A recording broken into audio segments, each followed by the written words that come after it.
Середина недели стала поистине днем большого футбола. Помимо встреч нашего внутреннего первенства, в 12 странах Европы прошли отборочные матчи чемпионата мира. Сборная России была свободна от игр. 30 апреля подопечные Бориса Игнатьева в Москве встречаются с командой Люксембурга. Учитывая матч с киприотами, этой игры уже ждешь более настороженно. А вдруг россияне выиграют с крупным счетом? Что тогда? Мы решили сначала рассказать о поединках за право участвовать в финальной части чемпионата мира, а уже после о результатах 4-го тура чемпионата страны. Начнем повествование в порядке отборочных групп. На стадионе Коснева в Олимпийском Сараево команда Боснии и Герцеговины принимала греческих футболистов.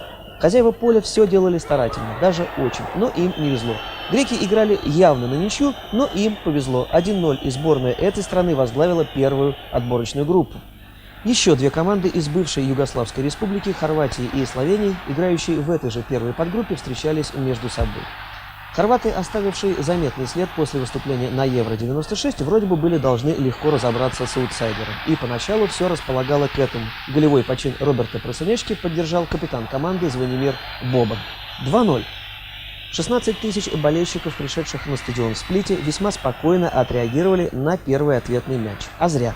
Око за око, гол за гол. И все тот же Бобан восстановил разрыв в счете в 2 мяча. Эффектное обманное движение и удар хорош. Большой мастер, что тут скажешь? И этот мяч, видимо, сыграл злую шутку с хорватами. Они расслабились, что помогло гостям во второй раз поразить ворота Тонича Габрича. 3-2. А через 2 минуты на табло горели 2 тройки. Осталось назвать фамилию футболиста Словении, сделавшего хет-трик. Примош Глиха. Нулевая ничья в матче поляков с итальянцами скорее на руку гостям. А ведь они все равно лидеры во второй группе. В Баку азербайджанцы уступили финнам 1-2. Назим Сулейманов – автор гола у проигравших. В третьей отборочной группе сборная Азербайджана в 4 матчах одержала 1 победу и занимает последнее место. А в 4-й группе шотландцы имеют хорошие шансы получить путевку в финал. Особенно после победы над австрийцами 2-0. Кевин Галлахер – автор 2 забитых мячей. В 5 команд, где выступают россияне, после матча Болгария-Кипр, проходившего в Софии 4-1, хозяева выиграли, произошли перестановки. Сборная России отодвинута на 3-е место.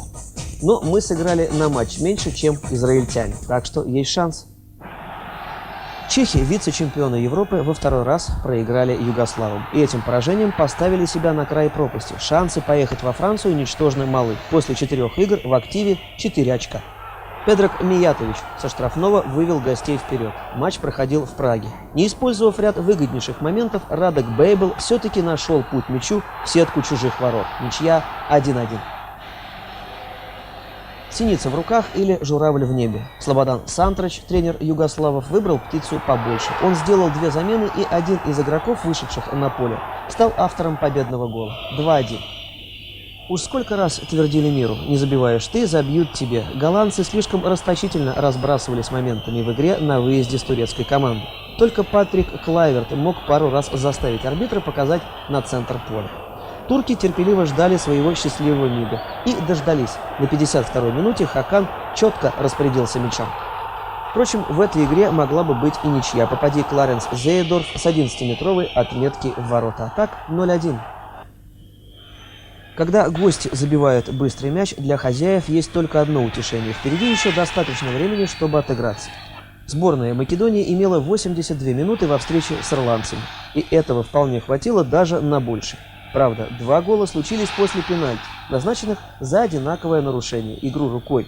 А вот 3-й мяч был хорош. Джорджи Христов ударил сильно и точно, и танец исполнил, яркий и оригинальный. Единственное, что смогли сделать ирландцы, это подтянуться в счете 3-2. Еще одна игра состоялась в 8-й группе. Литва, Румыния 0-1. А теперь обратим взоры на следующие пары. Украина, Северная Ирландия 2-1, и победители возглавили 9-ю отборочную группу, обойдя даже чемпионов Европы немцев, которые обыграли Албанию 3-2. 30 апреля эти сборные Украины и Германии встретятся между собой.